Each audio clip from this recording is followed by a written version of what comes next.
Es dona la benvinguda un dia més a l'espai que en 924 reservem per a fets que han marcat les nostres vides. Avui parem el rellotge el 14 d'octubre de l'any 1957, un dia tràgic per a la història de la ciutat de València. Com a conseqüència de les fortes pluges, el riu Túria es desbordava al seu pas pel Cap i Casal.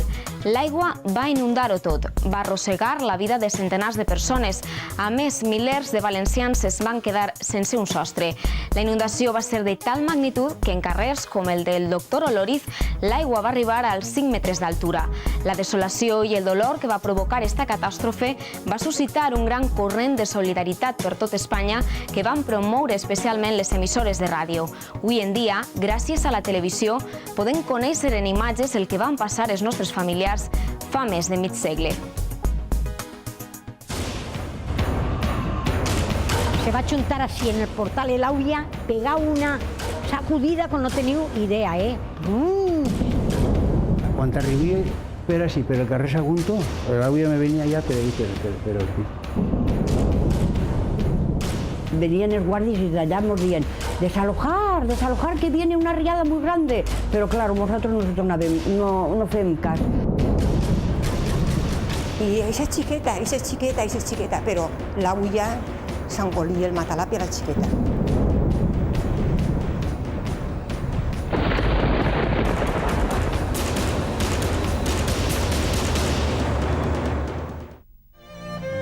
Mai no sabrem quantes persones van perdre la vida en aquella gran catàstrofe que va ser la riuada del 1957.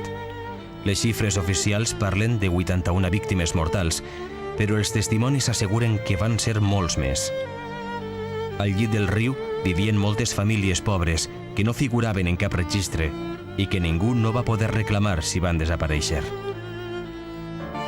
Han passat 50 anys d'aquelles inundacions que en la memòria col·lectiva dels valencians han quedat marcades amb mayúscules. No necessita cap adjectiu que la identifique. La del 57 ha passat a la història com la Riguà. Atención, atención. El Turia ha experimentado una crecida importante que a su paso por Manises presenta caracteres verdaderamente alarmantes. La vesprada d'aquell 13 d'octubre apenas plovia a València, però el riu estava a punt de desbordar-se.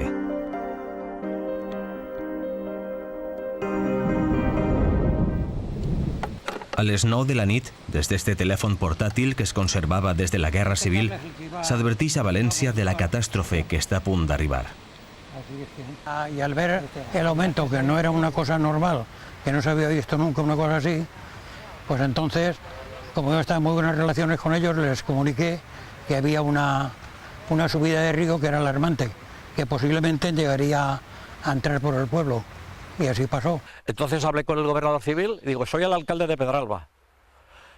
Mire usted, coja usted toda la fuerza pública que tenga a su mando, tanto Guardia Civil como Policía Armada, como el Ejército, todo lo que pueda usted a su alcance, y procuren salvar los poblados marítimos porque allí se inundarán y se ahogarán como gallinas. És una gota freda, com les que es produeixen sovint a la comunitat valenciana, però en este cas amb una sèrie de condicionants que la fan especialment destructiva. Va haver una forta inestabilitat per una banda, per una altra banda dura diversos dies, des del 12, 13, 14, i fonamentalment va ser la focalització. Una focalització centrada en la conca mitja del Túria, la baixa del Túria i també col·lateralment tant al Palància com al Magre. Dies abans, el Túria és un riu que arriba sec a València. Una de les claus que expliquen el desbordament és el seu pendent. Una cuenca más o menos deforestada, con un material blando, con unas lluvias torrenciales y con un poco recorrido, o un recorrido corto entre la zona de caída de precipitación y la desembocadura, el cauce no tiene capacidad para transportar de manera tranquila ese sedimento. Entonces, ese exceso hace que en los puntos terminales, donde la pendiente donde ya está cerca la desembocadura, se sale. Al poc d'estar citat, vaig oir un soroll, me va despertar un soroll de veus, presté atención y esos solo ya eran crits d'auxili. Estaba dormida y de golpe oí mucha agua, mucha cantidad de agua. Me levanté, miré por el balcón y vi el mar, completamente. La veía al puerto, era un mar, que llegaba pues a la altura de lo menos 1,5 metros. I a les 2 de la vesprada arriba la segona inundació, esta volta amb conseqüències molt més desastroses. En aquell moment, este home era soldat de l'exèrcit de l'aire. La seva missió era recollir les dades meteorològiques de València. Al llegar el mediodía, las 2 de la tarde concretamente, comenzó a llover fuertemente y antes de eso empezó a bajar agua por la avenida que tenemos delante con una altura aproximadamente de 1 metro. Desde las 2 hasta las 2:30 llovieron exactamente 85 litros de agua por metro cuadrado, 85 milímetros. Y en esa y la hora siguiente 117. Un amic meu i jo anàrem concretament a veure el riu, a veure com anava el riu i es comença a desbordar-se i ens tocava eixir corrent perquè bueno, allò era el caos, no? En la segona estaba mi madre que en paz descanse y la meva dona que está dalt. Y me decían, Paco, que ve el agua ya.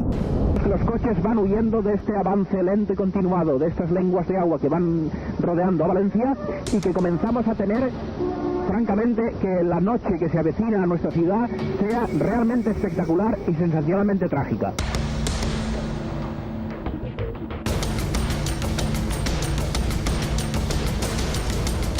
Però quin és el camí de l'aigua? Amb l'ajuda d'un gràfic en 3 dimensions, recreem la seqüència del doble desbordament. El primer punt on s'enix el riu és a l'altura de Mislata, cap a Campanar, on s'inunda tota l'horta. Després, a l'altura de Blanqueries, prop de les Torres de Serrans, l'aigua torna a eixir-se'n i recorre tot el centre de la ciutat. Només la València romana, el lloc que ocupa la catedral i el seu entorn, queden en sec. A continuació, per la banda esquerra del riu, l'aigua s'enix a l'altura de la Saidia i més avant pel pont de la Trinitat. A la part dreta, el riu es desborda pel convent dels predicadors. I aigües avall, els poblats marítims queden negats, especialment Nazaret.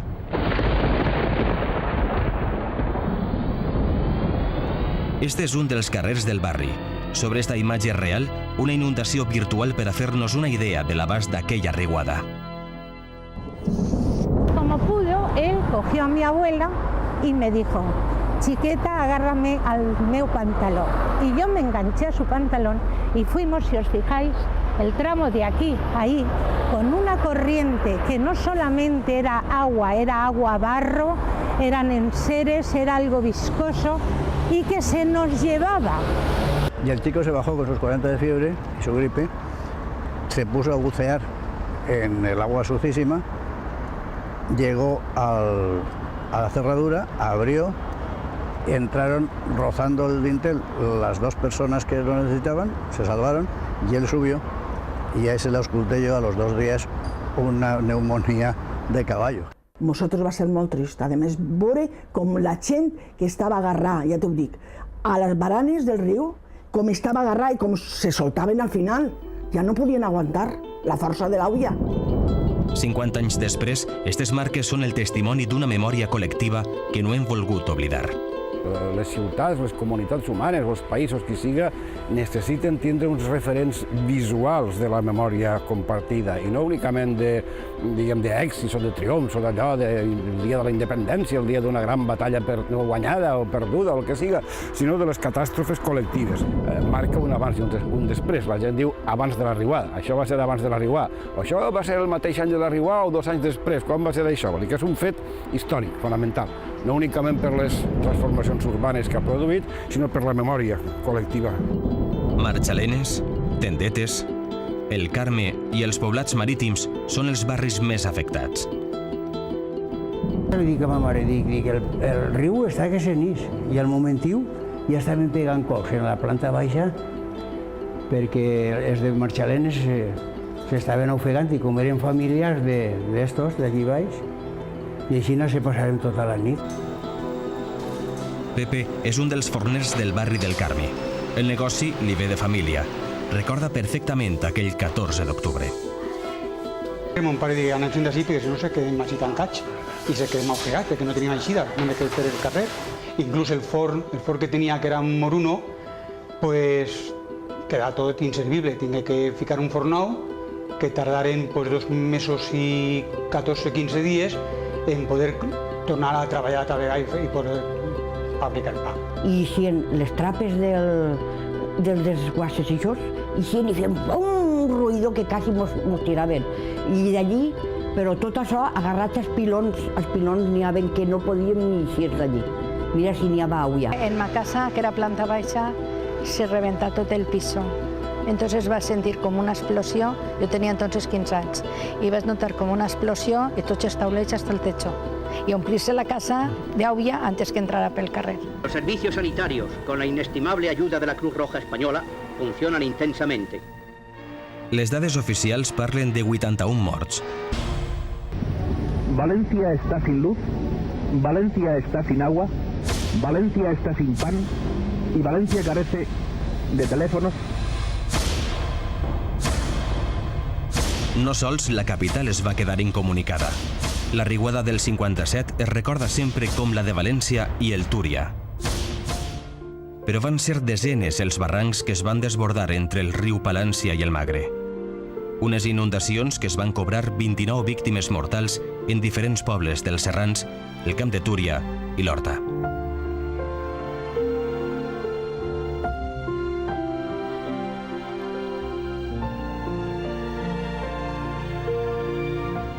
L'aigua, així on estem nosaltres, a pegar un màxim de 2 metres d'altura. 2 metres, però ja t'he dit en la força eixa que podia arrestar. Això va ser al nord, però al sud, el barranc que més mal va fer va ser el que es coneix com el barranc del Pollo. Pobles com ara Massanassa, Albal o Catarroja van patir els efectes d'unes barrancades que van deixar nombrosos danys materials i personals. A ma casa, els meus tios, en el fang, en el fem del corral, van construir una espècie de mur en la porta amb la finalitat de que l'aigua no poguera entrar dins de les cases. I se'n pujarem a l'andana, l'abuela a agarrar la cassola que estava fent el dinar.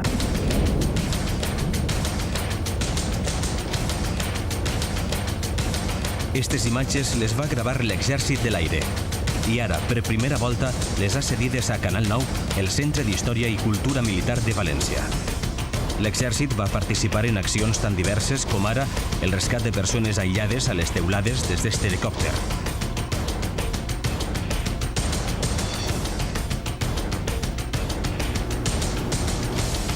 La reconstrucció de ponts o el repartiment de menjar i, sobretot, la retirada d'1.200.000 tones de fang.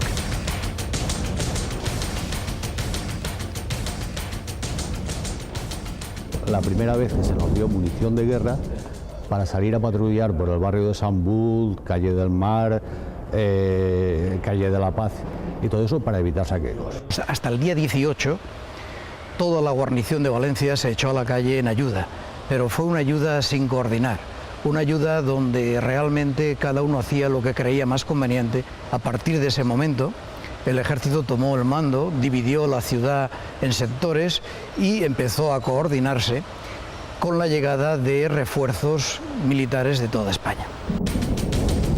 Els 4.600 soldats que ajudaren a traure València del caos van ser batejats com la Quinta del Fang. Alguns d'ells, 50 anys després, mantenen una relació quasi de germans. No sols van ser els treballs humanitaris, també van haver de mantindre l'ordre públic en una ciutat presa per la confusió. I mos reclutaren a tots per vindre a treure fang, però a pic i pala, res de maquinària, a pic i pala tot el món. Verdaderament hi havia moments dramàtics perquè no podies arribar on estaven els companys per donar el mitjà. Me va impressionar molt la gent que venia, que en l'aigua que havia caigut i volia aigua per beure. Una cosa tan rara de dir, que no havia caigut aigua perquè no n'hi havia aigua potable en les cases, no n'hi havia llum, no n'hi havia de res. Y convivías con gente que nos ayudaban todos, era una piña, vecinos y el ejército todos quitando barros. Ponts trencats, carrers alçats i intransitables.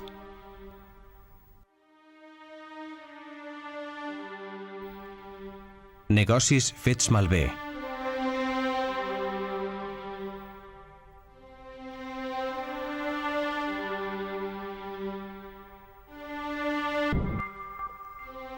Durante ese mes de octubre, a pesar de la riada, la institución acogió a 35.000 personas para distribuir alimentos. Se distribuyeron 35.000 raciones de alimento y pernoctaron más de 2.000 personas.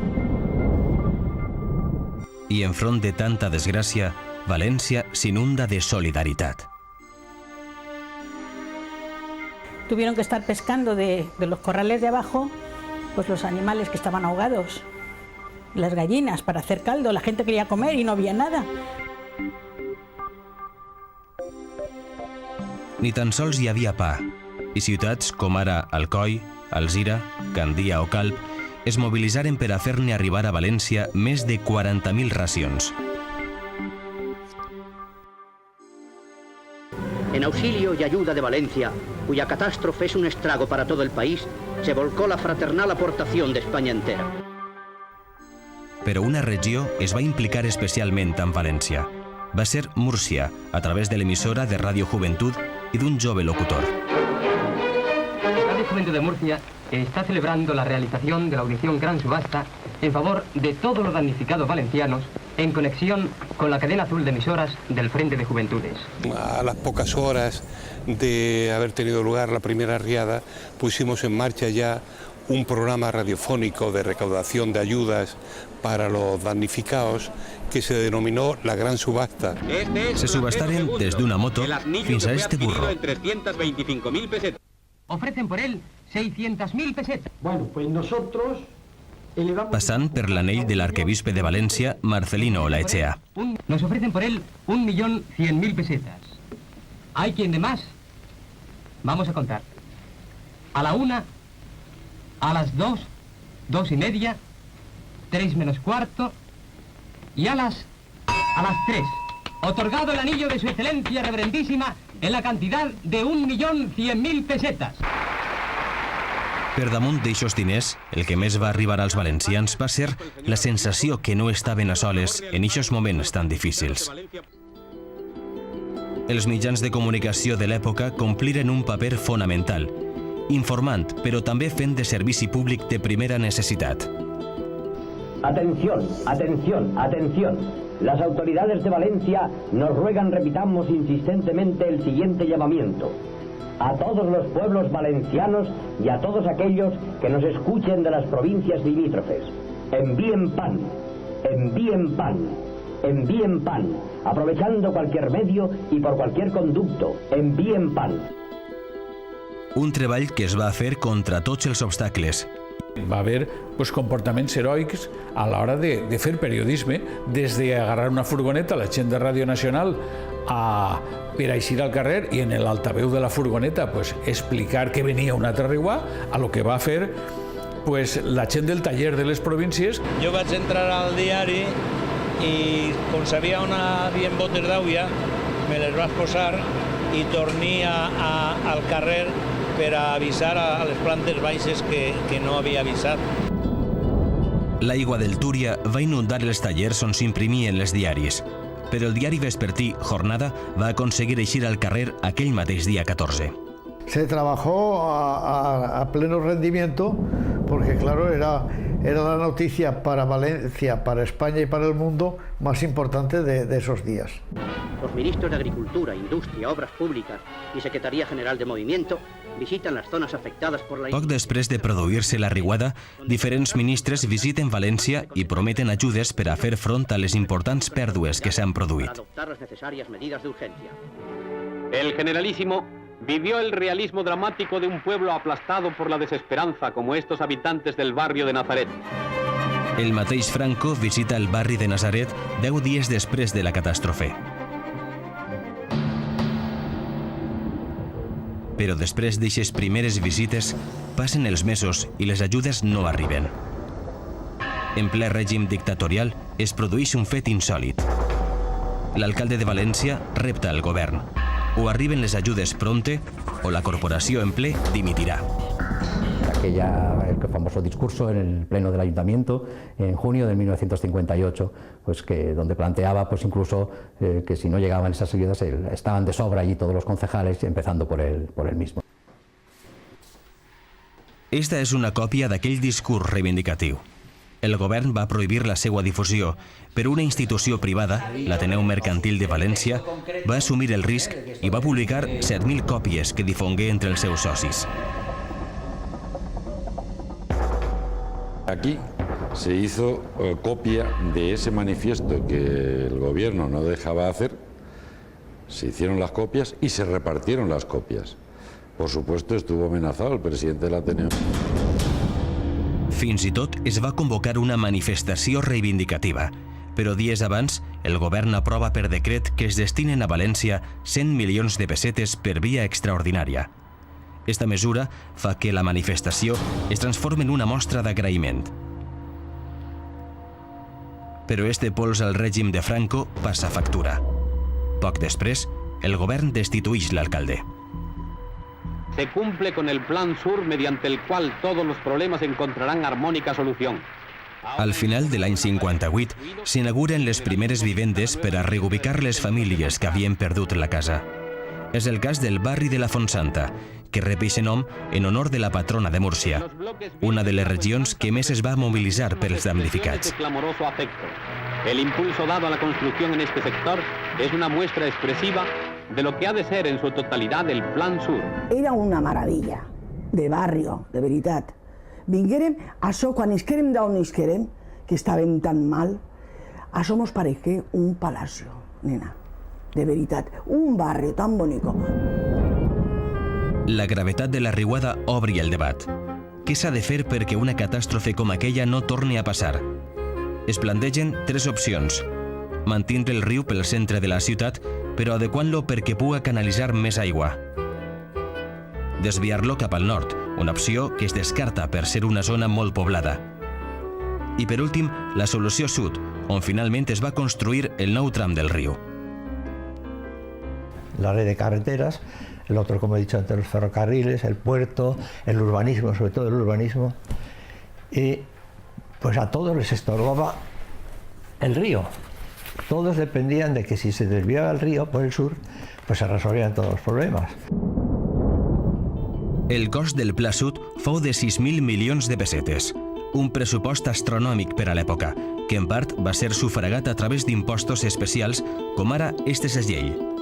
Tots els valencians que volien enviar una carta havien de comprar-lo i participar així amb els seus diners en el pagament del Pla Sud. El projecte anava més enllà del desviament del riu. Incloïa també la construcció de preses de contenció, com fou la de l'Origuilla, que ja està feta, o la de Vilamarxant, que encara continua en projecte.